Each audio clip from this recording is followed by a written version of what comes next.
பிஸ்மில்லாஹிர் ரஹ்மானிர் ரஹீம். நற்காரியங்கள். எந்த காரியங்களை அல்லாஹும் அவனது தூதர் முஹம்மது ஸல்லல்லாஹு அலைஹி வஸல்லம் அவர்களும் படைப்பினங்களுக்கு கற்றுத்தந்தார்களோ அவற்றுக்கு நற்காரியங்கள் என்று கூறப்படும். நற்காரியங்களை செய்வதால் ஈமான் அதிகரித்து முழுமை பெறுகின்றது.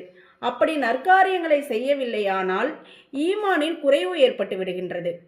நற்காரியங்களை செய்வதால் அல்லாஹ் மகிழ்ச்சி அடைகின்றான், அவனுடைய அன்பு அதிகரிக்கிறது, உள்ளத்தில் நிம்மதியும் அமைதியும் ஏற்படுகிறது, அல்லாஹு தாலாவின் தொடர்பு அதிகரிக்கிறது, பாவங்கள் மன்னிக்கப்படுகின்றன. ஒரு சின்ன விஷயம், ஒரு 2 ரக்காத் தொழுதோம்னா ஒரு மனசுக்கு நிம்மதி, ஒரு 100 தடவை ஒரு தஸ்பீஹ் ஓதணும், ஒரு சுபஹான் அல்லாஹ் சொன்னோம், அல்ஹம்துலில்லாஹ் சொன்னோம், யாராவது ஒருத்தருக்கு ஏதாவது ஒரு தான தர்மம் செஞ்சோம், அதில் பாருங்களேன் நமக்கு ஒரு அதிகமான ஒரு மன நிம்மதி கிடைக்கும். நற்காரியங்களை செய்வதால் இவ்வுலகில் அல்லாஹ்விடமிருந்து மறைமுகமான உதவிகள் கிடைக்கின்றன. நாம் எதிர்பார்த்திருக்கவே மாட்டோம், அந்த மாதிரி ஒரு உதவி கிடைக்கும். மேலும் அவை மறுமையின் வெற்றிக்கு காரணமாக அமைகின்றன. அல்லாஹு தாலா கூறுகின்றான், எந்த மனிதர் ஈமான் கொண்ட நிலையில் நற்காரியங்களை செய்வாரோ அவர் ஆணாக இருப்பினும் பெண்ணாக இருப்பினும் அவருக்கு நாம் பரிசுத்தமான வாழ்வை தருவோம். மேலும் இப்படிப்பட்ட மக்களுக்கு அவர்களின் நற்காரியங்களுக்கு தக்கவாறு கூலி வழங்குவோம்.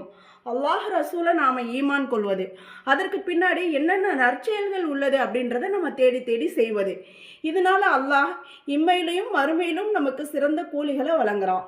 நற்காரியங்கள் நிறைய உள்ளன.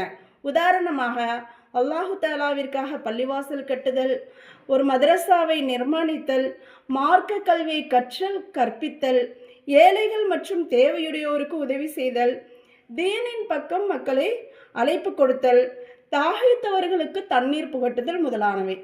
இதை போன்ற இன்னும் நிறைய நற்காரியங்கள் இருக்கு.